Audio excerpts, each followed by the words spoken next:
ଆଜ୍ଞା ମାନେ ପୁରାଣ ଶାସ୍ତ୍ର ଲେଖା ହେଇଛି ଆଜ୍ଞା ନରସିଂହ ପୁରାଣରେ ମାନେ ଭାଗବତରେ ମାନେ ସବୁଠି ଲେଖା ହେଇଛି ନା।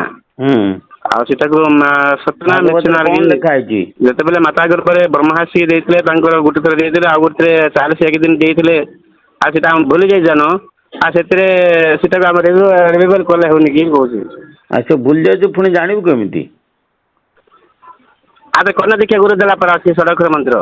ଆଁ କର୍ଣ୍ଣ ଦୀକ୍ଷା ଗୁରୁ ଦେଇଛନ୍ତି ହଁ ଆଉଥରେ। ଗୁରୁ ଦୀକ୍ଷା କଲେ ସେଟାକୁ ପାଇବ, ଗୁରୁ ଦୀକ୍ଷା ନ କଲେ ଜାଣିବୁ କେମିତି? ଆଉ ସେଟା ଆମେ ଗୁରୁ ଦୀକ୍ଷା ଦେଲା ପରେ ସେଟା ଷୋଡ଼କ୍ଷରକୁ। ହଁ ଗୁରୁ ଦୀକ୍ଷିତ ନ ହେଲା ପର୍ଯ୍ୟନ୍ତ ସେ ଜିନିଷ ତତେ ମନେ ପକେଇବ କିଏ? ତୁ ଯେତେବେଳେ ମାତା ଗର୍ଭରୁ ଜନ୍ମ ହେଲୁ ବୁଝିଲୁ ସେଗୁଡାକ ଆଜ୍ଞା ସବୁ ଭୁଲି ଯାଇଛୁ। ଗୋଟେ ଆଜ୍ଞା କଥା କହୁଛି ଶୁଣୁ। କୁହନ୍ତୁ ଆଜ୍ଞା।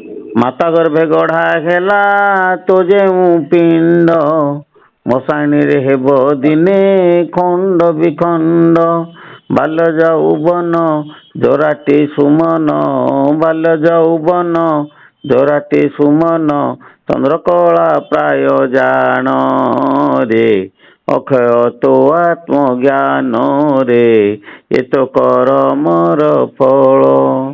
ବୁଝିଲୁ ଧରଣୀରେ ପଡି କୁଆଁ କୁଆଁରା ବିଲୁ ଧୀରେ ଧୀରେ ମାୟା ଖେଳ ଘରର ଚିଲୁ ସାଗର ମଧ୍ୟକୁ ଠେଲି ଦେଲୁ ନାବ ସାଗର ମଧ୍ୟକୁ ଠେଲି ଦେଲୁ ନାବ ଛାଡିଗଲୁ ତାର କୂଳରେ କୁମ୍ଭୀରକୁ କଲୁ କୋଳରେ ନିଶା ଖାଇ ହେଲୁ ଭୋଳ ମାନ ବିଶ୍ୱମ୍ଭର ବୋଲରେ ଭଜ ସେହି ଆଦି ମୂଳ। ଯେତେବେଳେ ତୁ ମାତା ଗର୍ଭରେ ପଡିଲୁ ସେଟାକୁ ଭୁଲି ଗଲୁ। କହିବ ଆଉ ଭୁଲିଗଲା ପରେ ପୁଣି ତାକୁ ମନେ ପକେଇ ଦବ ନା ତୁ କେମିତି କରିବୁ ତାକୁ? ନାଇଁ ଆଜ୍ଞା କରୁଛି ଆଜ୍ଞା ଆମ ଷଡ଼କ୍ଷର ଗୁରୁକୁ କର୍ଣ୍ଣ ଦୀକ୍ଷା ଗୁରୁ ଦେଇଛି ମୁଁ। ଆବେ ଗୁରୁ ଜଗନ୍ନାଥ ମନ୍ଦିରରେ ଷଡ଼କ୍ଷର ଦେଇଛି। ହଁ ସେ କଣ ନାମ ଗୁରୁ ନା ତତ୍ଵ ଗୁରୁ? ନାମ ଗୁରୁ। ନାମଗୁରୁ ତତେ ମୁକ୍ତି ଦେଇପାରିବନି। ତତ୍ଵଗୁରୁ ସଦ୍ଗୁରୁ କେବଳ ମୁକ୍ତି ଦବ। ନାମଗୁରୁ ଷଡ଼କ୍ଷର ଦେଇ ତୋ କାୟାଟାକୁ ପବିତ୍ର କରିଦେଲେ କିନ୍ତୁ ତତେ ସଂସାର ବନ୍ଧନରୁ ମୁକ୍ତି କରିପାରିବେନି। ଆଜ୍ଞା ସେ ତାକତ କେବଳ ସଦ୍ଗୁରୁଙ୍କର ଅଛି। ତାହେଲେ ତତ୍ଵଗୁରୁ କରିଅଛି କାମରେ ବାଧ୍ୟ କରୁଛି ନା? ସତ୍ୟଗୁରୁ ନ କଲେ କେମିତି ମୁକ୍ତି ପାଇବ କେମିତି ଆତ୍ମାର ମୋକ୍ଷ ହବ କେମିତି? ଟିକେ ପୁରାଣ ଶାସ୍ତ୍ର ଟିକେ ଚାଲିଛି ଆଜ୍ଞା ମାନେ ଏବେ 30 ବର୍ଷ ହେଲା ମାନେ ଜଗନ୍ନାଥ ମନ୍ଦିରରେ ପୁରାଣ ଅଷ୍ଟାଦଶ ପୁରାଣ ମାନଙ୍କ ମୁଁ ଯେ ଭଗବାନଙ୍କ ଦୟାରୁ ପୁରାଣ ଆପଣଙ୍କର ପଢୁଛ ପୁରାଣ ପଢୁଛ ଠିକ କିନ୍ତୁ ନିଜକୁ ନିଜେ ଚିହ୍ନ ଆତ୍ମଜ୍ଞାନ ଲାଭ କର। ଖାଲି ପୁରାଣ ଆଜ୍ଞା ପଢିଲେ କେମିତି ହବ? ପୁରାଣ ହଁ ପଢା ଚାଲିଛି କିଛି ମନା ନାହିଁ। ତମେ ଆଗେ ଆତ୍ମାକୁ ଉପଲବ୍ଧି କର। ଆତ୍ମାନୁଭବ ଆଜ୍ଞା କର ମନକୁ ସ୍ଥିର କର ହେଲା ତେବେ ଯାଇକି ହବ ନା ଆଉ। ସେ ପ୍ରକୃତି କାହାକୁ କୁହନ୍ତି ତା ଅର୍ଥ କଣ? ନା ପ୍ରକୃତି କାହାକୁ କୁହନ୍ତି ତୋଟା ଯାଉ ଏ ପ୍ରଶ୍ନଟା କାହିଁକି ପଚାରୁଛୁ? ନା ଗୋଟେ ମନରେ ଶଙ୍କା ହେଲା ତ ସେଥିପାଇଁ ପଚାରିଲି। ହୁଁ ପ୍ରକୃତି ବୋଲି ଜିନିଷ ଆମେ ଜାଣିପାରୁନାହାନ୍ତି ତ?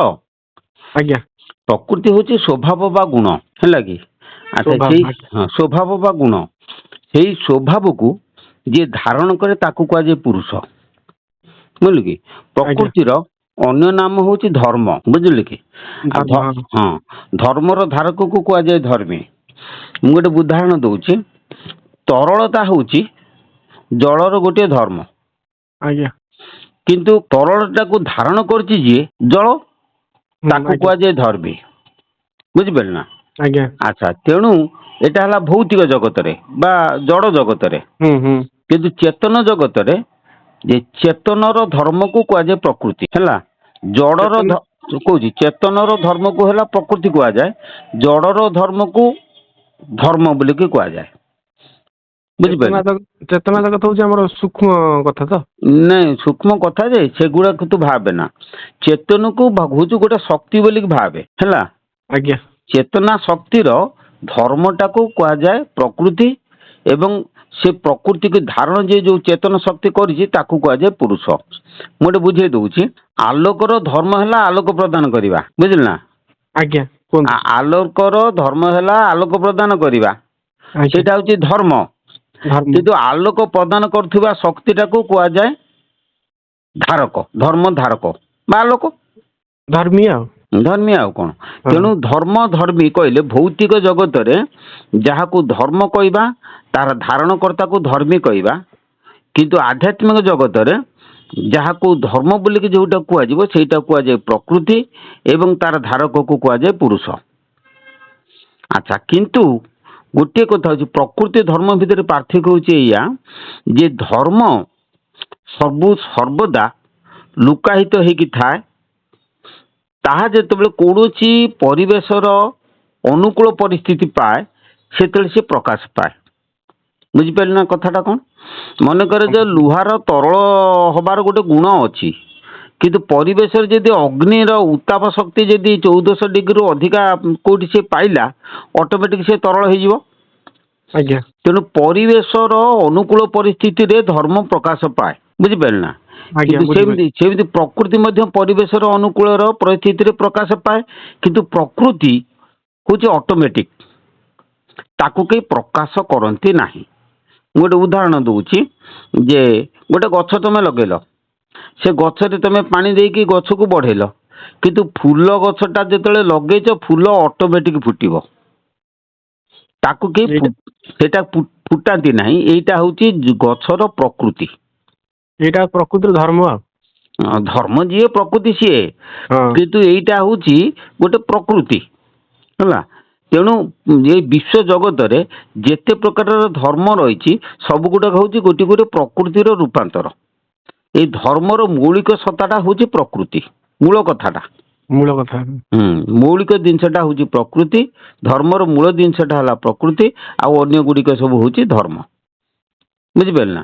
ତେଣୁ ଯେତେ ବିଶ୍ୱ ବ୍ରହ୍ମାଣ୍ଡରେ ଯେତେ ପ୍ରକାଶ ଜିନିଷ ରହିଛି ହେଲା ତାକୁ କୁହାଯାଏ ସବୁ ପ୍ରକୃତି। ଅପ୍ରକାଶ ଜିନିଷଟା ହେଉଛି ପୁରୁଷ। ଜଳଟାକୁ ଆମେ ଉଜାନ ଅମ୍ଳଜାନ ମିଶିଗଲେ ଆମେ ତାକୁ ଜଳ କହିବା, ପ୍ରକାଶ ହେଲା। ତେଣୁ ଜଳର ତରଳତା ଗୁଣ ପ୍ରକାଶ ପାଇଲା ବୋଲିକି ଆମେ ତାକୁ ଜଳ ବୋଲିକି କହିବା। ଉଜାନ ଅମ୍ଳଜାନ ମିଶିଗଲା ପରେ ତରଳତା ଗୁଣ ଯେତେବେଳେ ପ୍ରକାଶ ପାଏ ତାକୁ ଆମେ ଜଳ ବୋଲିକି କହିବା। ତେଣୁ ସେ ପ୍ରକାଶ ପୂର୍ବରୁ ଯେଉଁ ଥିଲା, ଯେଉଁ ଅବସ୍ଥାରେ ଥିଲା ସେଟା ହେଲା ପ୍ରକୃତି। ଅର୍ଥାତ୍ ଉଜାନ ଅମ୍ଳଜାନ ଠେଇଁ ଜଳର ପ୍ରକୃତି ରହିଛି। ବୁଝିଲ? ଉଜାନ ଅମ୍ଳଜାନ ମଧ୍ୟରେ ଜଳର ପ୍ରକୃତି ରହିଛି, କିନ୍ତୁ ଉଜାନ ଅମ୍ଳଜାନ ମିଶିଗଲା ପରେ ଜଳର ଧର୍ମ ସୃଷ୍ଟି ହେଉଛି। ଯେପରି ଗୋଟେ ଉଦାହରଣ, ଜଳର ଧର୍ମ ହେଉଛି ଉଚ୍ଚରୁ ନିଚକୁ। ନାଇଁ ସେ କଥା ମୁଁ କହୁନି, ମୋର କହିବା କଥା ଯେ ଉଜାନ ଅମ୍ଳଜାନ ଦେହରେ ଜଳର ପ୍ରକୃତି ଲୁଚିକି ରହିଛି, ଧର୍ମ ନାହିଁ। ଉଜାନ ଅମ୍ଳଜାନରେ ଉଜାନର ଧର୍ମ ଅଛି, ଅମ୍ଳଜାନରେ ଅମ୍ଳଜାନର ଧର୍ମ ଅଛି, କିନ୍ତୁ ତାଙ୍କଠି ଜଳର ପ୍ରକୃତି ଲୁଚିକି ରହିଛି। ଯେତେବେଳେ ଉଜାନ ଅମ୍ଳଜାନ ଯେତେବେଳେ ମିଶି ଯାଉଛନ୍ତି ସେତେବେଳେ ଜଳର ଧର୍ମ ସୃଷ୍ଟି ହେଉଛି, ତରଳତା ଧର୍ମ। ଠିକ କଥା। ଏବେ ବୁଝିପାରିଲେ ନା? ତେଣୁ ପ୍ରକୃତି ଅପ୍ରକାଶ ହିସାବରେ ଅନ୍ୟ କାଠି ଥାଏ ହେଲା। ଧର୍ମ ପଦାର୍ଥ ଦେହରେ ପ୍ରକାଶ ପାଏ, ଧର୍ମଟା ପଦାର୍ଥ ଦେହରେ ପ୍ରକାଶ ପାଏ, କିନ୍ତୁ ପ୍ରକୃତିଟା ସେ ପଦାର୍ଥ ଦେହରେ ପ୍ରକାଶ ପାଏ ନାହିଁ, ପଦାର୍ଥ ପୂର୍ବରୁ ଅନ୍ୟ ପଦାର୍ଥ ଦେହରେ ପ୍ରକାଶ ପାଏ। ବୁଝିହେଲା ନା? ଯେମିତି କହିଲି ତରଳତା ପ୍ରକୃତିଟା ଆମର ଯେତେବେଳେ ଜଳ ସୃଷ୍ଟି ହେଲା ସେଠି ପ୍ରକାଶ, ତରଳତା ଧର୍ମଟା ଜଳ ସୃଷ୍ଟି ହେଲେ ପ୍ରକାଶ ପାଇଲା, କିନ୍ତୁ ତରଳତା ପ୍ରକୃତିଟା ଉଜାନ ଅମ୍ଳଜାନ ଠି ଲୁକାୟିତ ହିସାବରେ ଥିଲା, ନଥିଲେ କେମିତି ପ୍ରକାଶ ପାଇଲା? ଠିକ କଥା। ତେଣୁ ପ୍ରକୃତି କାହା କହିଲେ ବୁଝିଲି ତ? ପ୍ରକୃତି ହେଉଛି ଅପ୍ରକାଶ ଜିନିଷ, ଯିଏକି ବର୍ତ୍ତମାନ ଆମକୁ ଦୃଶ୍ୟ ନୁହେଁ। ନା ବାବା, ଯୋଉ କହନ୍ତି 25 ପ୍ରକୃତି, ସେ କ'ଣ? ନା ତୁ ତ ମୁଣ୍ଡ ପଛରେ କହିବୁ, ମୁଁ କହିସାରେ, କହୁଛୁ ମାନେ ବୁଝେଇ ସାରେ ଯେ ଆମର ତ ମାନେ ପ୍ରକୃତି ହେଉଛି ହେଲା କି ଗୋଟେ ଅପ୍ରକାଶ ଜିନିଷ ଯାହା ପଦାର୍ଥ ପୂର୍ବରୁ ଥାଏ ହେଲା। ପଦାର୍ଥ ପୂର୍ବରୁ ଥାଏ। କିନ୍ତୁ ପଦାର୍ଥ ସୃଷ୍ଟି ହେଲା ପରେ ତାହା ଧର୍ମ ରୂପରେ ପଦାର୍ଥ ଦେହରେ ପ୍ରକାଶ ହୁଏ। ମୁଁ ଆଉ ଗୋଟେ ଉଦାହରଣ ଦଉଛି, ଶୁଣ। ଉଦାହରଣ ଦଉଛି ଯେ ମୁଁ ଘଣ୍ଟାରେ ଚାବି ଦେଇଦେଲି, ସ୍ଥିତିଜ ଶକ୍ତି ରୂପରେ ସେ ରହିଲା, କିନ୍ତୁ ଏଇ ଶକ୍ତିଟା ସ୍ଥିତିଜ ଶକ୍ତି ରୂପରେ ରହିଲା, କିନ୍ତୁ ସ୍ଥିତିଜ ଶକ୍ତିଟା ଘଣ୍ଟାରେ ଚାବି ଦେବା ପୂର୍ବରୁ ମୋ ଦେହରେ ବଳ ରୂପରେ ଥିଲା। ଠିକ କଥା। ମୋ ଦେହରେ ସେଟା ବଳ ରୂପରେ ଥିଲା, କିନ୍ତୁ ଯେତେବେଳେ ମୁଁ ଘଣ୍ଟାରେ ଚାବି ଦେଇଦେଲି ସେଟା ସ୍ଥିତିଜ ଶକ୍ତି ରୂପରେ ଘଣ୍ଟା ଦେହରେ ପ୍ରକାଶ ଅବସ୍ଥାରେ ରହିଲା, ଲୁକାୟିତ ହେଇକି। ठीक ସେଇଭଳି ପ୍ରତ୍ୟେକ ପଦାର୍ଥର ପ୍ରକୃତିଟା ଅନ୍ୟ ପଦାର୍ଥରେ ଲୁଚିକି ଥାଏ। ଯେତେବେଳେ ସେ ପଦାର୍ଥ ସୃଷ୍ଟି ହୁଏ କ'ଣ ହୁଏ ନା ସିଏ ପ୍ରକୃତିଟା ଧର୍ମକୁ ରୂପାନ୍ତରିତ ହେଇ ପଦାର୍ଥ ଦେହରେ ଲୁକାୟିତ ହେଇକି ରହେ। ପ୍ରକୃତିର ରୂପାନ୍ତର ଅବସ୍ଥାକୁ ଧର୍ମ କହିବା, ଧର୍ମର ସୂକ୍ଷ୍ମ ଅବସ୍ଥାଟାକୁ ପ୍ରକୃତି କହିବା। ବୁଝିହେଲା ନା ନାଇଁ? ହଁ ବୁଝିହେଲା। ବୁଝିହେଲା। ତାପରେ ଦ୍ୱିତୀୟ ପ୍ରଶ୍ନ ପଚାରୁଛୁ ତୁ କ'ଣ ନା 25 ପ୍ରକୃତି ହେଲା କି? ଆଜ୍ଞା। 25 ପ୍ରକୃତି ମାନେ 25 ପ୍ରକାରର ଧର୍ମ ହେଲା। ଆମ 25 ପ୍ରକାର ଧର୍ମ ଜଣଙ୍କ ଜୀବ ଦେହରେ ଲୁକାୟିତ ଅବସ୍ଥାରେ ଅଛି। ଜୀବ ଫିବ ଛାଡେ, ବର୍ତ୍ତମାନ ତ ବାସ୍ତବ ଚିତ୍ରରେ କହୁଛି ଶୁଣୁ। ପ୍ରତ୍ୟେକ ମଣିଷ ଠେଇଁ 25ଟା ଧର୍ମ ଅଛି, ବୁଝିଲ ନା? ହଁ ସେ 25ଟା ଧର୍ମ। ଆଜ୍ଞା ତାକୁ 25 ପ୍ରକୃତି କୁହନ୍ତି। କେମିତି ନା ମନର 25ଟା ଧର୍ମକୁ କୁହାଯାଏ 25 ପ୍ରକୃତି। 5 ମନ 25 ପ୍ରକୃତି ଯୋଉ କୁହନ୍ତି ହେଲା। ଆଜ୍ଞା। ମନ ହଉଛି 5 ଭାଗରେ ବିଭକ୍ତ ହେଲା। ମନ ହଉଛି ଆଜ୍ଞା। 5, ମନର ମୁଖ୍ୟ ସ୍ଥଳ ହଉଛି କଣ୍ଠଚକ୍ର। ଆଜ୍ଞା। କଣ୍ଠଚକ୍ରରୁ ମନ ଉତ୍ପତ୍ତି ହୁଏ, କିନ୍ତୁ ସେ ଚକ୍ଷୁ ମୁଖ ନାସା କର୍ଣ୍ଣ ଚର୍ମ, ମୁଖ ନାସା ଚକ୍ଷୁ କର୍ଣ୍ଣ ମସ୍ତକ ହେଲା, ଏଇ ଆଜ୍ଞା। 5 ଜାଗାରେ ସେ 5 ପ୍ରକାର ଭାଗରେ ବିଭକ୍ତ ହୁଏ। ବୁଝିପାରିଲ ନା? ଆଜ୍ଞା। ହଁ ମନର ଉତ୍ପତ୍ତି ସ୍ଥଳ ହଉଛି କଣ୍ଠଚକ୍ର, କଣ୍ଠଚକ୍ର। କିନ୍ତୁ ସିଏ ଲଲାଟ କର୍ଣ୍ଣ ଚକ୍ଷୁ ନାସା ଜିହ୍ୱା ଏଇ 5 ଜାଗାରେ 5 ଭାଗରେ ବିଭକ୍ତ ହୁଏ। ସେଥିପାଇଁ ସେ 5 ସ୍ଥାନରେ ଯୋଉ ମନ ବିଭକ୍ତ ହୁଏ ତା ନାଁ ହଉଛି ମନ, ବିମନ, ସୁମନ, କୁମନ, ଅମନ ଆକୁ କୁହାଯାଏ ହେଲା। ଆଚ୍ଛା, ଯଦି ହୁଏ ଏଇ 5 ଜାଗାରେ ପ୍ରକାଶ ହେଇକି ମନ କ'ଣ ହୁଏ ନା 5ଟା ଇନ୍ଦ୍ରିୟ ମୁଖ ନାସା ଚକ୍ଷୁ କର୍ଣ୍ଣ ଚର୍ମ, ଏଇ ଯୋଉ 5ଟା ଇନ୍ଦ୍ରିୟ, ଏ 5ଟା ଇନ୍ଦ୍ରିୟରେ ଗୋଟିଏ ଗୋଟିଏ ମନ 5 ପ୍ରକୃତିରେ ବିଭକ୍ତ ହୁଏ ହେଲା। ତାହେଲେ 5ଟା ମନ 5 ଇନ୍ଦ୍ରିୟରେ 5ଟା ଯଦି ବିଭକ୍ତ ହୁଏ, 5 ଇନ୍ଦ୍ରିୟରେ 5ଟା ମନ ଯଦି 5 ଭାଗରେ ବିଭକ୍ତ ହୁଏ, ସେ ହଉଛି 25 ଭାଗରେ ବିଭକ୍ତ ହେଲା। ତାକୁ କୁହାଯାଏ 25 ପ୍ରକୃତି। 5 ମନ 25 ପ୍ରକୃତି। 5 ମନ 5 ଇନ୍ଦ୍ରିୟ ମିଶିକି 25 ଆଉ। 5 ଇନ୍ଦ୍ରିୟ ନୁହେଁ, 5 ଇନ୍ଦ୍ରିୟରେ ମିଶିକି ଯେ 5 ଭାଗ ହୁଏ। ଇନ୍ଦ୍ରିୟ କାହିଁକି ମିଶେଇବୁ? ଗୋଟିଏ ଗୋଟିଏ ମନ 5ଟା ଇନ୍ଦ୍ରିୟରେ ଯେତେବେଳେ ମିଶେ ସେ 5 ଭାଗରେ ବିଭକ୍ତ ହେଇଯାଏ, 5 ପ୍ରକାର ଭାବନାରେ ପରିଣତ ହେଇଯାଏ। ତାକୁ କୁହାଯାଏ 25 ପ୍ରକୃତି। ତାକୁ କୁହାଯାଏ ପ୍ରକୃତି। 5ଟା ମନର 25ଟା ପ୍ରକୃତି। ତେଣୁ 5 ମନର 25 ପ୍ରକୃତି। 5 ମନ 25 ପ୍ରକୃତି ଏଇଆକୁ କୁହାଯାଏ। କାହିଁକି ନା ପ୍ରତି ମନ 5 ପ୍ରକୃତିରେ ବିଭକ୍ତ ହେଲେ 5ଟା ମନ 25 ପ୍ରକୃତିରେ ବିଭକ୍ତ ହୁଏ। ତାକୁ କୁହାଯାଏ 5 ମନ 25 ପ୍ରକୃତି। ତାହେଲେ ମନ ହଉଛି ସବୁଠାରୁ ମୁଖ୍ୟ ମୂଳ। ମନ ଦେହ ଭିତରେ ରାଜା ପରା। ଦେହର ମନ, ତୁ ମନ କଲାରୁ ପଚାରିଲୁ, ମନ କରିବାରୁ ଘରୁ ଯାଉଛୁ କୁଆଡେ, ମନ କରିକିରି କୋଉଠି ବସୁଛୁ, ମନ କଲେ ଖାଉଛୁ। ତେଣୁ ତୋ ମନ ହିଁ ହଉଛି ତୋ ଦେହ ଭିତରେ ରାଜା। ତାହେଲେ ଶରୀରଟା ହଉଛି ଜଡ଼ ସ୍ୱରୂପ। ଶରୀରଟା ଜଡ଼ ସ୍ୱରୂପ, ଜଡ଼ ପଦାର୍ଥ ତିଆରି ପା। ଆଉ ଶରୀରଟା ଜଡ଼ ଜୈବ ପଦାର୍ଥରେ ତିଆରି ନୁହେଁ ନା? ଆଜ୍ଞା ଆଜ୍ଞା। ତେଣୁ ଶରୀର ଭିତରୁ ମନ ହଉଛି ଅଲଗା ପଦାର୍ଥ। ଶରୀର ଗୋଟେ ଅଲଗା ଜିନିଷ, ମନ ଗୋଟେ ଅଲଗା ଜିନିଷ। ସେ କେମିତି ମନଟା ଅଲଗା ପଦାର୍ଥ ମୁଁ ୟୁଟ୍ୟୁବରେ ତତେ ଏତେ ଶୀଘ୍ର କହିପାରିବିନି, ମୋବାଇଲରେ। ବୁଝିପାରୁଛୁ? ୟୁଟ୍ୟୁବରେ ଛାଡ଼ିଦେବେ, ମୁଁ ଦେଖିବି ମୋର। ନା, ୟୁଟ୍ୟୁବରେ ଛାଡ଼ି ହେଉନାହିଁ। ମୁଁ ବର୍ତ୍ତମାନ ଯେତେବେଳେ ଯୋଉଟା ଦରକାର ପଡୁଛି ମୁଁ ଛାଡୁଛି। ୟୁଟ୍ୟୁବରେ ସବୁ ଛାଡ଼ି ହେବନି। ଯଦି ତୋର ଜାଣିବାର ଅଛି ତୁ କଣ୍ଟାକ୍ଟ କର। ଆପଣ ବ୍ୟସ୍ତ ଅଛନ୍ତି, ମୁଁ ନହେଲେ ରବିବାର କରିବି ଫୋନ। ନା, ମୁଁ ଫୋନରେ କହିପାରିବିନି। ତୁ ମୋ ପାଖକୁ ସାକ୍ଷାତ ଆସିବୁ, ରହିବୁ, ପଚାରିବୁ, ପ୍ରଶ୍ନ ପଚାରିବୁ, ଉତ୍ତର ଦେମି, ତେବେ ଯାଇ ଜାଣିବୁ। ଏଇ କଥା ଫୋନ କହିବ ନା? କେମିତି କହିହବ? ତୋ ଯଦି ପ୍ରକୃତ ଗୋଟେ ଆମେ ଆମର ଯଦି ଜ୍ଞାନ ଅର୍ଜନ କରିବା ପାଇଁ ହଉଛି, ଆମେ ସ୍କୁଲକୁ ଯାଉଛନ୍ତି, ନାଁ ଲେଖଉଛନ୍ତି, ତାପରେ ଯାଇକି ସେଠି ପାଠ ପଢିଲେ ଜାଣୁଛନ୍ତି। ନା ସାର୍ ଆସି ତମ ଘରକୁ ପଢଉଛନ୍ତି? ଶୁଣୁ ମୋ ଗୋଟେ କଥା, ସେଇଭଳି ପ୍ରକାରର ତୁ ଯଦି କିଛି ଜାଣିବାର ଅଛି ତୁ ଆସିବୁ, ମୋ ପାଖରେ ପହଞ୍ଚିବୁ, ମୁଁ ସବୁ ଜଣେଇଦେବି। ଆପଣଙ୍କ ଯୋଉ ଆଶ୍ରମ ବହୁତ ଦୂର ହେଇଯାଉଛି, ବହୁତ ଦୂର। ଗଞ୍ଜାମ, ରାୟଗଡ଼ା, କଳାହାଣ୍ଡି, ବୌଦ୍ଧ, ଫୁଲବାଣୀରୁ ଲୋକ ଆସୁଛନ୍ତି। ସେଇଟା ଦୂର ନୁହେଁ। ଏଇ କେନ୍ଦ୍ରାପଡ଼ାଟା, ରାଜକନିକାଟା ଦୂର ନା? ଏ ଝାଡ଼ ଫେରି ଗଲା ବାଟ। ହଁ ଠିକ ଅଛି, ମୁଁ ଯିବି ଆଉ କଣ। ତୋର ଯଦି ମନ ଥିବ ବଳେ ଆସିବୁ, ମନ ନଥିଲେ ମୋଟେ ଆସିବୁନି। ଏ ଦୂର ଦୂର ପାଖ ଗୁଡ଼ାକ କିଏ କୁହେ ନା ଯାହାର ମନଟା ନଥାଏ। ଯାହାର ଆଗ୍ରହ ଥିବ ସିଏ ବା ସାତ ସମୁଦ୍ର ଦୌଡ଼ିକି ଯିବ ଜ୍ଞାନ ଅର୍ଜନ କରିବା ପାଇଁ। ତୋର ଦରକାର ଶୋଷ ଯିବ ନା ପାଣି ପାଖକୁ ନା ପାଣି ଯିବ ଶୋଷ ପାଖକୁ? ନା ଓ ଶୁଣନ୍ତୁ, ମୁଁ ଯିବି। ତୁ ଯୋଉଦିନ ଆସିବୁ ତୁ ଆସିବୁ ବୁଝିବୁ ଯିବୁ, ମୁଁ ମନା କରୁନି। ନ ବୁଝିଲେ କିଛି ଜଣା ପଡ଼ିବନି। ତ ଆପଣ ଥରେ କହୁଥିଲେ, ମୁଁ ଶୁଣିଛି ୟୁଟ୍ୟୁବରେ, ଆପଣ ଜଣେ ସାଇନ୍ସ ଟିଚର ଥିଲେ ଆଗରୁ ନା? ସାଇନ୍ସ ଟିଚର ନୁହେଁ, ମୁଁ ସାଇନ୍ସ ପାଠ ପଢ଼ିଛି। ହଁ, ସାଇନ୍ସ ବିଷୟରେ ଆପଣଙ୍କର ଜ୍ଞାନ ପ୍ରବଳ। କମ। ସାଇନ୍ସ ବିଷୟରେ ଜ୍ଞାନ କମ, ଆଧ୍ୟାତ୍ମିକ ବିଷୟରେ ବେଶୀ। ଏ ହଉ ଯୋଉ ତୁ ଆସିଲେ ଜଣା ପଡ଼ିବ। କ'ଣ ପଢ଼ିଛୁ କେତେ ବାଟ ତୁ? ଆଜ୍ଞା, ଏ ଯୋଉ ଦୟାନନ୍ଦ ସରସ୍ୱତୀ, ସିଏ ଜଣେ ପରମହଂସ? ନା ନା, ଦୟାନନ୍ଦ ସରସ୍ୱତୀ କିଏ ସେ ମୁଁ ଜାଣିନାହିଁ। ଇଏ ହଉଛନ୍ତି ଦୟାନିଧି ପରମହଂସ। ଜଣେ ଗୁଜୁରାଟରେ ଅଛନ୍ତି ବାବା, ତାଙ୍କ ସିଏ ନାଁ ଦୟାନନ୍ଦ ସରସ୍ୱତୀ, ସିଏ ଅଲଗା, ତାଙ୍କ ସମ୍ପ୍ରଦାୟ ଅଲଗା, ଆମ ସମ୍ପ୍ରଦାୟ ଅଲଗା। ସିଏ ଜଣେ ସନ୍ନ୍ୟାସୀ। ସିଏ ବି ସନ୍ନ୍ୟାସୀ? ହଁ, ସିଏ ଅଲଗା, ତାଙ୍କ ସମ୍ପ୍ରଦାୟଟା ଅଲଗା, ତାଙ୍କର ଅଲଗା, ଆମର ଅଲଗା। ଇଏ ହେଲେ ଦୟାନନ୍ଦ ସରସ୍ୱତୀ, ଇଏ ଦାସ। ଦୟାନିଧି ପରମହଂସ। ନା ଟାଇଟଲ ଦାସ ନା? ବା କହୁଛି ପରମହଂସ, ଟାଇଟଲ ଦାସ କେମିତି ହେଲା? ତାଙ୍କର ପରମହଂସ ଉପାଧି ପାଇଛନ୍ତି। ଦାସ ମାନେ କ'ଣ?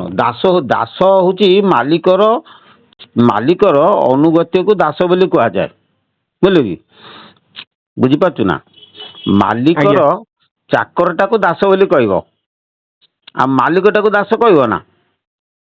ନା, ଆମର ଯେମିତି ଆପଣଙ୍କର ହଉଛି, ଆପଣଙ୍କ ଯେମିତି ଟାଇଟଲ ବିଶ୍ୱମ୍ବର ଦାସ। ମୋ କଥା ଶୁଣିସାରେ। ଦୟାନିଧି ନିଜେ ମାଲିକ, ବିଶ୍ୱମ୍ବର ହଉଛି ଚାକର। ତେଣୁ ବିଶ୍ୱମ୍ବର ଦାସ, କିନ୍ତୁ ଦୟାନିଧି ଦାସ ନୁହେଁ। ଦୟାନିଧି ନିଜେ ମାଲିକ, ପରମହଂସ। ପରମହଂସ ମାନେ ସିଦ୍ଧ ପୁରୁଷ ଆଉ। ହଁ, ସିଏ ନିଜେ ସିଦ୍ଧ ପୁରୁଷ। ଦାସ କାହିଁକି ହେବେ? ଦାସ କୋଉମାନେ ହୁଅନ୍ତି? ଯୋଉମାନେ ଅନ୍ୟ ଜଣଙ୍କର ଭକ୍ତ ହେଇଥିବେ ସେ ଦାସ। ମୁଁ ଦୟାନିଧିର ଭକ୍ତ, ମୁଁ ବିଶ୍ୱମ୍ବର ଦାସ। ମୁଁ କେବେ ବିଶ୍ୱମ୍ବର ପରମହଂସ କହିପାରିବି ନାହିଁ। ବାବା ଶୁଣନ୍ତୁ, ଦାସ ଅର୍ଥ ଜଣଙ୍କ ଚରଣରେ ଖଟିବା। ବାସ୍, ମୁଁ ତ ଏଇ ଦୟାନିଧି ଚରଣରେ ଖଟୁଛି, ବିଶ୍ୱମ୍ବର ଦାସ। ଆଉ ଦୟାନିଧି କାହା ଚରଣରେ ଖଟୁଛି? ଦୟାନିଧି ପରମହଂସ, ପରମହଂସ ନିଜେ ବା ସେଇ। ସେ ନିଜେ ସେଇ। ନିଜେ ମାଲିକ, ନିଜେ ପରମ ବ୍ରହ୍ମ, ପରମହଂସ, ନିଜେ କୃଷ୍ଣ। ବିଶ୍ୱମ୍ବର ଦାସ ବୋଲେ ଯୋଡ଼ି କରି ହାତ, ଯିଏ ଦୟା ସେହି କୃଷ୍ଣ, ସେହି ଜଗନ୍ନାଥ। ବୁଝିପାରିଲୁ? ଆଜ୍ଞା। ହଁ, ସେ ନିଜେ କୃଷ୍ଣତ୍ୱ ପ୍ରାପ୍ତି ହେଇଛି, ନିର୍ବିକଳ୍ପ ସମାଧିରେ ସିଦ୍ଧିଲାଭ କଲା ପରେ ନିଜେ ହେଇଗଲେ ମାଲିକ। ସିଏ ଆଉ ଦାସ ହେବେ କେମିତି? ବାବା, ଆମ ଯୋଉ ସଂସାରକୁ ଯେତେକ ମୁନି ଋଷି ସାଧୁ ସନ୍ଥ ଆସନ୍ତି, ସେମାନେ ଭଗବାନଙ୍କ ସ୍ୱରୂପ।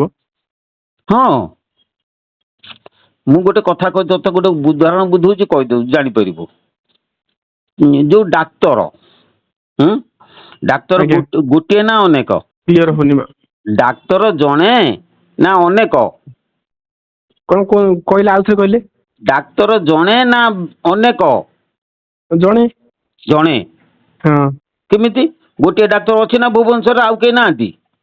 ନା ନା ସାର୍, ବାବା ଯୋଉ ଆମର କ'ଣ କହିଲେ, ଆମର ପାର୍ଟସ, ଆମର ବଡିର ପାର୍ଟ ଯେତିକି, ସେତିକି ଡାକ୍ତର ଅଛନ୍ତି। ବାସ୍, ମୁଁ ସେଇ କଥା ପଚାରୁଛି ତୋତେ।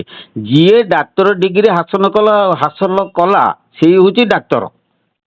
ତେଣୁ ଆଜ୍ଞା। ଡାକ୍ତର କେତେ ହେଇପାରିବ ନା ଯେତେ ପଢ଼ିପାରିବେ, ଯେତେ ଡିଗ୍ରୀ ହାସଲ କରିବେ ସେତେ ଡାକ୍ତର ବାହାରି ପାରିବେ। ପାରିବେ ନା ନାହିଁ? ଯେତେ ଡିଗ୍ରୀ ହାସଲ କରିବେ ସେତେ ଡାକ୍ତର ପାଇବେ। ଆଜ୍ଞା। ଯିଏ ପଢ଼ିଲା ସେ ଡାକ୍ତର ହେଲା। ଡାକ୍ତର କିନ୍ତୁ ଗୋଟିଏ ଜଗତର ନାହିଁ। ସେମିତି କୃଷ୍ଣ ହଉଛି ଗୋଟେ ଉପାଧି। ଯିଏ ସାଧନା କରି କୃଷ୍ଣତ୍ୱ ପ୍ରାପ୍ତି ହେଲା ସିଏ ଗୋଟେ କୃଷ୍ଣ। ଯେମିତି ଆମ ଘର ପାଖରେ 50ଟା ଡାକ୍ତର ଆମେ ପାଇବା, ସେମିତି ଆମ ପରିବେଶ ପାଖରେ 50,000 ମଧ୍ୟ ଆମେ କୃଷ୍ଣ ପାଇପାରିବା। କୃଷ୍ଣଙ୍କୁ ତ ପାଇହେବନି, ତାଙ୍କର ସାନ୍ନିଧ୍ୟ ଲାଭ କରିହବ। କିଏ କହିଲା କୃଷ୍ଣକୁ ପାଇହେବନି? କୃଷ୍ଣ କିଏ କି? ତୁ ମୋତେ କିଛି ଜାଣିନୁ, ବୁଝିପାରୁନୁ, ମୋ କଥା ତୁ ଜାଣିପାରୁନୁ। କୃଷ୍ଣ ହଉଛି ଗୋଟେ ଡିଗ୍ରୀ। ଡାକ୍ତର ଯେମିତି ଗୋଟେ ଡିଗ୍ରୀ, ଯିଏ ଡାକ୍ତରୀ ପଢ଼ିଲା ସେ ଡାକ୍ତର ହେଲା। କୃଷ୍ଣ ହଉଛି ଗୋଟେ ସେମିତି ଡିଗ୍ରୀ, ଯିଏ ସାଧନା କରିକିରି ସେଇ ଅବସ୍ଥାକୁ ପଳେଇଗଲା ସିଏ ହେଇଗଲା କୃଷ୍ଣ। ନା ନା, ମୁଁ ଆଉ ଗୋଟେ କଥା ବୁଝିଛି। କୃଷ୍ଣ ଅର୍ଥ କର୍ଷଣ କରିବା। କିଛି ଜାଣିନ କାହିଁ କଥାବାର୍ତ୍ତା କରୁଛୁ? କୃଷ୍ଣ ନ କୃଷ, ଯିଏ କର୍ଷଣ ନ କରେ ସେ କୃଷ୍ଣ। ନ କୃଷ, କୃଷ୍ଣ ନ କୃଷ, ଯୋଉଠି କର୍ଷଣ ନାହିଁ ସେଇଟା ହଉଛି କୃଷ୍ଣ। ଜଣେ କିଏ କହୁଥିଲେ ବାବା ଯେ କାହା କଥା ମତେ କହନା, ବିଶ୍ୱପରେ ଯାହା କହୁଛି ଶୁଣୁ। କୃଷ୍ଣ ମାନେ ନ କ୍ରୁଶ, ଯୋଉ ଜାଗାରେ ଭାଇବ୍ରେସନ ନାହିଁ, ଯୋଉ ଜାଗାରେ କମ୍ପନ ନାହିଁ, ଯୋଉ ଜାଗାରେ କାର୍ଯ୍ୟ ନାହିଁ, ଯୋଉଠି ହଉଛି ନିରାଲମ୍ବ ପୁରୀ, ଯୋଉ ଜାଗାରେ ପୁରା ସ୍ଥିର ଅଞ୍ଚଳ, the state of absolute next the Krishna stage there. ଆଉ ତୁ ସେ କଥା କଣ କହୁଛୁ? ମାନେ ଆପଣ କହୁଛନ୍ତି ଶୂନ୍ୟ ହେଲେ କୃଷ୍ଣ। କୃଷ୍ଣ ଶୂନ୍ୟ ମାନେ ପରମ ଶୂନ୍ୟ, ଖାଲି ଶୂନ୍ୟ ନୁହେଁ। ପରମ ଶୂନ୍ୟରେ କୃଷ୍ଣ ନିବାସ କରିଛନ୍ତି। ଯିଏ ପରମ ଶୂନ୍ୟରେ ଯାଇ ପହଞ୍ଚିଗଲେ ସେଇ ହଉଛି କୃଷ୍ଣ। ଏଇ ଯୋଉ ଆପଣଙ୍କ ଭଳି ଅନ୍ୟ ଯୋଉ ସାଧୁ ସନ୍ଥ ଅଛନ୍ତି, ସେମାନେ ୟୁଟ୍ୟୁବରେ ବିଭିନ୍ନ କଥା କହୁଛନ୍ତି, ତାକୁ ଶୁଣିକି ଆମର ମନ ବିଚଳିତ। ସେଇଥିପାଇଁ ଆପଣଙ୍କୁ କହିଲେ, ଆପଣ ଏଇ ଗାଳି ଦେଲେ କଣ ତାର ପ୍ରତିକାର କଣ? ନା ପ୍ରତିକାର ହଉଛି ସେମାନଙ୍କ କଥା ମୋଟେ ଶୁଣିବା କଥା ନୁହେଁ। ସେମାନେ ସବୁ ବିଚଳିତିଆ। ହଜାର ଲୋକ କହିବେ ଭବ ମନରେ ପଶିବ। ଆଉ ଯଦି ପ୍ରକୃତ ସତ୍ୟ ଜାଣିବ ତାହେଲେ ସଦ୍ଗୁରୁ ଦୀକ୍ଷା ନିଅ। ସଦ୍ଗୁରୁ ଦତ୍ତ କର୍ମ କଲେ ସବୁ ଅନ୍ୟ କଥା ଗୁଡାକ ତମ ମୁଣ୍ଡରେ ଆଉ ପଶିବ ନାହିଁ।